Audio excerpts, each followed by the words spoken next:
Nuestra primera ponente es la doctora Ana María Silva. Nos va a hablar sobre sueño saludable en lactantes. La doctora Ana María Silva es médico pediatra, es miembro de la Asociación Latinoamericana de Medicina del Sueño y miembro de la Sociedad Colombiana de Pediatría. Es médica por la Universidad Surcolombiana, es pediatra por el Hospital Alemán de Buenos Aires, tiene cursos de especialización en medicina del sueño y su aplicación en pediatría a cargo de la Universidad Europea Miguel de Cervantes.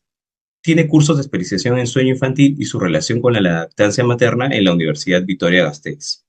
Es divulgadora también para medios digitales sobre hábitos saludables en lactantes y sueño. Vamos a dar el paso a la doctora Ana María Silva para comenzar la charla. Hola, buenos días. Qué gusto estar acá. Muchísimas gracias por la invitación. Hoy vamos a hablar acerca del sueño saludable en lactantes. Y mi nombre, ya lo dijeron, soy Ana María Silva, médica pediatra colombiana. Los objetivos de esta charla van a ser dos principalmente. Vamos a hablar de qué es el sueño saludable en lactantes, es decir, desde recién nacidos hasta los 24 meses, y en una segunda parte hablaremos acerca del insomnio conductual y cómo realizar la higiene del sueño. El primer concepto importante que debemos tener en cuenta es que el sueño es un proceso evolutivo que está estrechamente relacionado con el desarrollo cerebral, con el neurodesarrollo, y que los patrones de sueño van cambiando con la edad, como pueden ver en este gráfico, donde tenemos niños entre los 5 años y en esas primeras etapas hasta la edad de 85 años, y cómo las diferentes fases del sueño van variando de acuerdo a las diferentes etapas de la vida. Entonces está la fase 1, la fase 2, el sueño de ondas lentas, el sueño de tipo REM y la latencia de sueño, y todo esto varía según la edad. Tener en cuenta que en la medida que el bebé crece, el sueño se va consolidando y se va reduciendo la necesidad de intervención de parte de los padres, que como pueden ver en este gráfico, inicialmente cuando el bebé está en su etapa de lactancia, pues requiere muchas visitas de sus padres para atenderle durante los despertares, pero esto se va reduciendo en la medida en que el bebé crece hasta por fin llegar a esas expectativas de los padres de no tener que acudir, como ven aquí en la edad escolar, ya en un gran porcentaje durante los despertares nocturnos. Otro concepto que es súper importante es que el sueño inicia desde la etapa embrionaria y fetal. Entonces, a las 18 semanas de gestación ya aparecen los movimientos oculares rápidos. En la semana 24 podemos diferenciar los ciclos de sueño-vigilia por electroencefalograma, y en el tercer trimestre ya aparecen las tres fases del sueño fetal, que es el sueño activo en un gran porcentaje, 75%, porque en esta etapa se están dando conexiones neuronales y el neurodesarrollo. La otra etapa es el sueño tranquilo, que sirve para la regeneración celular, y el sueño indeterminado, que no corresponde a ninguno de los dos y se caracteriza por la aparición de grafoelementos.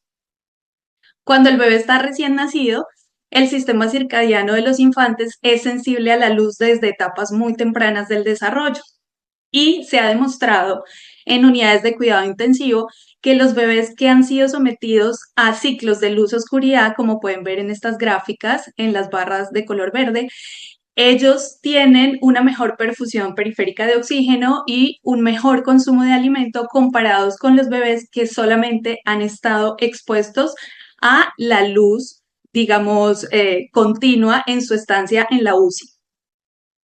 Ahora, ¿cómo se desarrolla el sueño y por qué aparecen los problemas en estos primeros meses? Los primeros 6 meses de vida del bebé son una etapa importante donde el ciclo vigilia-sueño depende en gran medida de la lactancia materna, que sufre fluctuaciones circadianas, y esa, digamos, es la vía por la cual el bebé detecta los ritmos para dormir. Y también se afecta un poco por el entorno y el estrés materno. Está, digamos, fundamentalmente dada por el troncoencéfalo, pero a partir de los 6 meses ya empiezan a influir otros factores muy importantes, ¿sí? Como las fluctuaciones de temperatura, el ritmo del cortisol, el ritmo vigilia-sueño, la alimentación, el apego, ¿sí? El ambiente, el modelo educativo. Todo esto puede generar una hiperalerta en el bebé y puede desencadenar trastornos como el insomnio. Ahora, vamos a dividir a los bebés en etapa de lactancia entre los 0 y los 24 meses en dos grupos principales, los bebés menores de 6 meses y los mayores de 6 meses. Los bebés menores de 6 meses tienen un ritmo que es en los primeros 3 meses ultradiano, es decir, no se rige por el sol, y polisecuencial. Ellos fluctúan entre ciclos de vigilia y sueño durante todas las 24 horas y en un total duermen aproximadamente entre 14 a 20 horas en el día. Pero alrededor de los 4 meses se da la primera regresión de sueño y ellos empiezan a madurar el núcleo supraquiasmático y empiezan a tener ritmo circadiano propio. ¿Cierto? Esta etapa es una etapa de mucha inmadurez, no solamente en el sueño, sino en otros órganos del bebé y de dependencia con sus cuidadores principales. El objetivo principal es garantizar la alimentación y el apego. Generalmente los bebés cuando están recién nacidos tienen entre 6 a 8 siestas en el día, pero a los 6 meses ya van reduciendo y haciendo la transición a solamente 3, que da un total de 4 horas de sueño diurno. Esta etapa quiero que se lleven un concepto importantísimo y es que es una ventana de oportunidades para nosotros los médicos y para todo el personal que atiende a las familias con bebés pequeños, porque es el momento de crear buenos hábitos de sueño para prevenir que el bebé tenga problemas o trastornos de sueño a partir de los 6 meses. Ahora, si tenemos en cuenta la siguiente etapa que les decía, que es bebés mayores de 6 meses, a ellos les cambia ya la arquitectura del sueño porque ya tuvieron esa primera regresión, ¿sí? El sueño evolucionó y ya tiene las fases del sueño del adulto. Tiene 4 fases del sueño. El sueño de tipo REM, que en esta etapa inicia siendo un 40%, pero se va reduciendo con la edad y es el sueño donde se sigue dando el neurodesarrollo. El sueño de tipo NREM con sus 3 fases, la fase 1 de transición sueño de vigilia al sueño, la fase 2 para descanso y regeneración y la fase 3 donde se secreta la hormona del crecimiento. Tener en cuenta que los bebés en esos primeros meses, entre los 6 y los 12 meses, coinciden en una etapa que se llama la angustia de separación. Y esta etapa se afecta también por el inicio de la alimentación complementaria, la incorporación laboral de la madre, la dentición. Todo esto puede afectar el sueño. En esta etapa se recomiendan entre 12 a 15 horas de sueño en 24 horas y se hace la transición de 3 a solamente 2 siestas. Y los bebés entre 1 y 2 años, pues ellos ya hacen la transición a una sola siesta, es decir, quedan con sueño diurno de 1 hora y media o 3 horas aproximadamente, con un total de 11 a 13 horas en 24 horas. Y aquí, pues hay mayor desarrollo motor, se empieza el desarrollo del lenguaje, el bebé ya puede tener más resistencias a irse a la cama, miedos, rabietas, pataletas y berrinches que son propios de esta etapa del desarrollo. Generalmente en esta etapa el bebé ya se incorpora a la dieta familiar y se puede considerar el destete nocturno. Entonces, en este grupo de edad ya podemos considerar los problemas y trastornos del sueño. Entonces, después de esta etapa hay que descartar diagnósticos diferenciales como los trastornos del ritmo circadiano que nos va a dar el doctor Jeremy, la apnea central que nos va a explicar la doctora Luz, la apnea obstructiva, el doctor David, el síndrome de piernas inquietas que nos va a explicar la doctora Lourdes, y también trastornos de tipo neurológico que pueden afectar al bebé, como el trastorno del espectro autista, trastorno por déficit de atención y hiperactividad, que nos va a explicar la doctora Gabriela. Y ya podemos hacer estudios complementarios, se puede hacer electroencefalograma, actigrafía y otros estudios.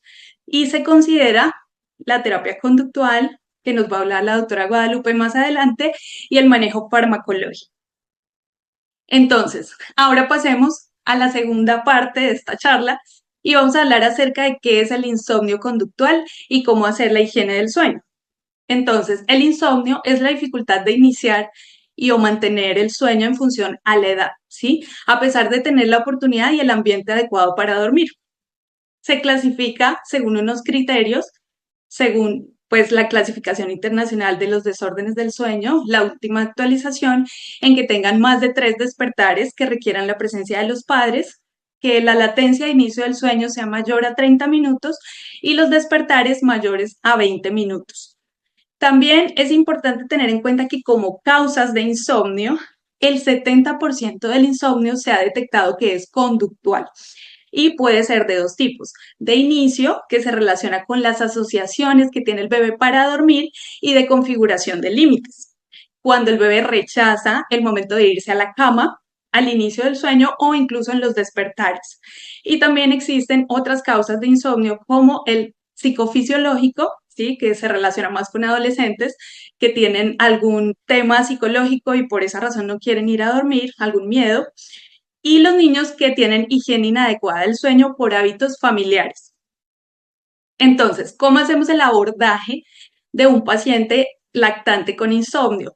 Aquí tenemos unos pilares básicos, ¿sí?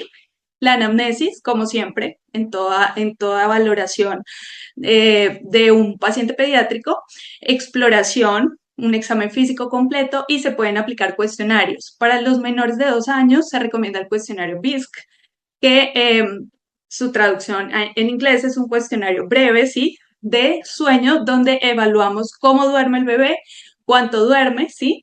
Y esa calidad de sueño. Sirve para estudios de investigación y para poder comparar resultados y la evolución.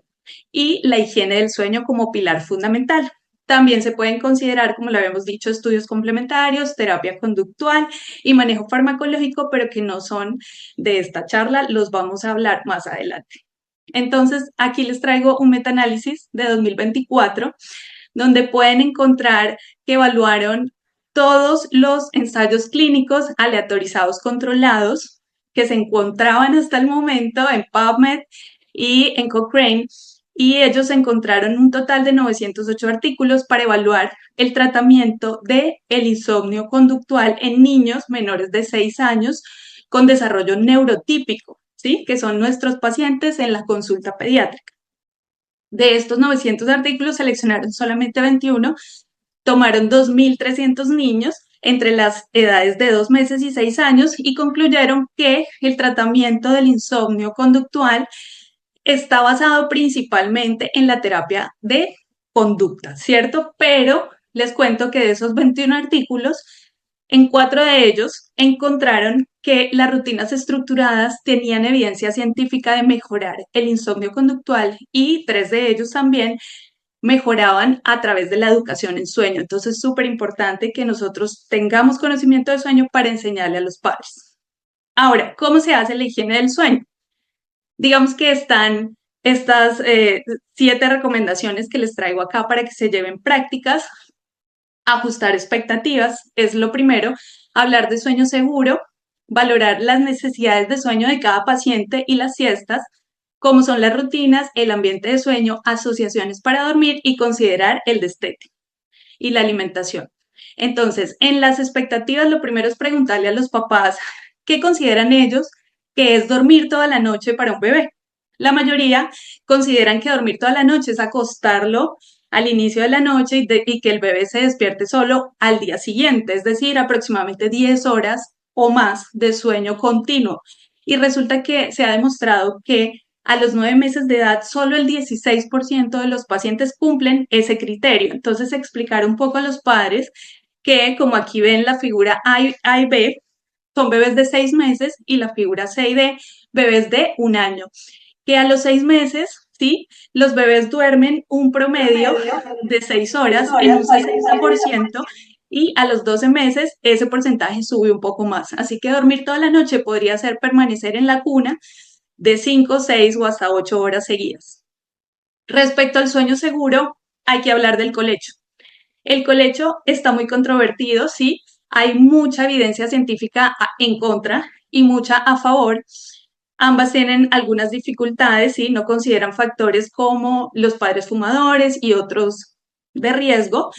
Es importante que el colecho no se haga de forma reactiva, es decir, colecho por agotamiento, por cansancio y sin información.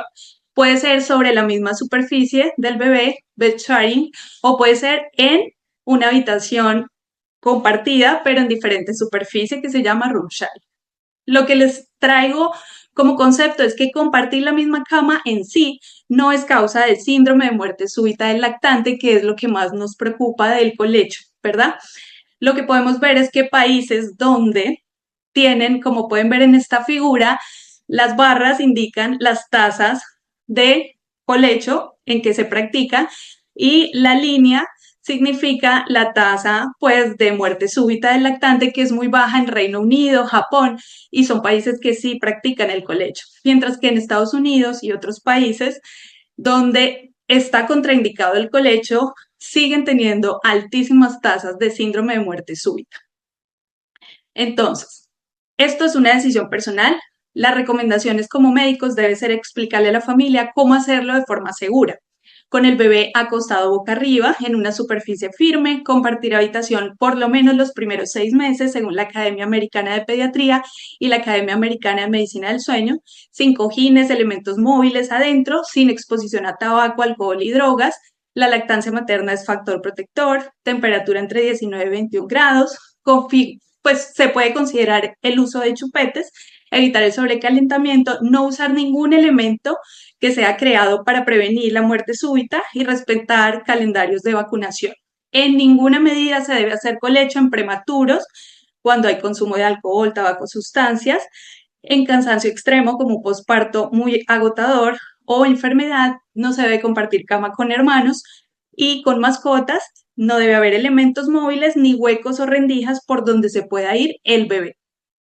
Tener en cuenta entonces que las necesidades de sueño ya están descritas, el sueño del día mejora el sueño nocturno, así que hay que favorecer las siestas. Los bebés, digamos que tienen unos percentiles de sueño que evaluamos nosotros con la agenda de sueño en la consulta para ver el sueño diurno, sueño nocturno y sueño total, y esto se debe siempre evaluar. Las rutinas se ha demostrado que generan desconexión y relajación en el bebé, le permiten anticiparse y entender lo que va a pasar, lo preparan y le dan seguridad y confianza. Esto todo hace que el bebé reduzca su estrés y duerma mucho mejor. El ambiente es importante porque hay que reducir estímulos 2 horas antes, cero pantallas, oscuridad total. En caso de usar luz, una luz que sea roja o cálida, naranja. El dormitorio debe ser un lugar conocido y agradable, temperatura entre 19 y 21 y la humedad relativa recomendada de 40 a 70%. Las asociaciones del sueño que puede tener un bebé es dormirse en el pecho, con el biberón, con el chupete o en brazos, ¿cierto? Durante un tiempo son útiles, pero desde que ustedes puedan enseñarle a los padres, hay que ayudarle al bebé a practicar el sueño independiente, la conciliación de sueño independiente, porque entre más chiquitos es más fácil aprender la habilidad y más adelante les va a servir para los despertares nocturnos. ¿Cómo se hace? De más a menos y reduciendo estímulos. El estímulo mayor es el pecho o alimentarlo en biberón y después siguen los brazos, el contacto, apoyo verbal, hasta nada. Todo esto está descrito en múltiples libros y hay mucha investigación al respecto. En cuanto al destete nocturno, tener en cuenta que después del año de edad, digamos que la lactancia deja de ser el alimento principal y pasa a ser la dieta familiar. Entonces ya se puede considerar. Durante el día el bebé no debe hacer tomas tipo snack constantemente, sino tener unos horarios regulares. Siempre tratar de trabajar la separación del pecho del dormir, lejos de las rutinas de sueño. Se pueden usar cuentos, personificar a la teta, personificar el biberón para que el bebé lo comprenda mejor, reducir el tiempo de las tomas y la cantidad de onzas y se puede hacer plan padre-pareja para que ayuden a esta separación. Respecto a la alimentación, se recomienda la última toma media hora antes del inicio del sueño, ¿cierto? Evitar bebidas como colas, té, cafés, preparados comerciales y vigorizantes. Y triptófano, alimentación rica en triptófano, que les traigo acá la imagen, y en carbohidratos, porque el triptófano es un precursor de la melatonina y ayuda a un descanso mucho mejor para el bebé. Como conclusiones, entonces, el sueño es un proceso evolutivo que está ligado directamente al neurodesarrollo y todos debemos comprender eso para no presionar antes de tiempo. La etapa de 0 a 6 meses es una ventana de oportunidades para los padres y el personal de salud para que el lactante vaya hacia un sueño normal o hacia un insomnio conductual. Después de los 6 meses y hasta los 24 meses, cuando ya se ha instaurado el insomnio, el primer paso siempre será la educación e higiene del sueño y además debemos descartar otros diagnósticos diferenciales, trastornos del sueño, trastornos médicos que se pueden relacionar con el sueño, pero que no son directamente enfermedades del sueño. Por ejemplo, en los primeros meses, el reflujo gastrointestinal, la disquesia del lactante, la dermatitis atópica, bebés más grandecitos se pueden considerar trastornos de tipo neurológico que puedan afectar el sueño, el bruxismo y muchos más. Hay que hacer estudios diagnósticos complementarios en caso de ser necesario y se puede considerar la terapia conductual y el manejo farmacológico. Muchísimas gracias a todos por su atención.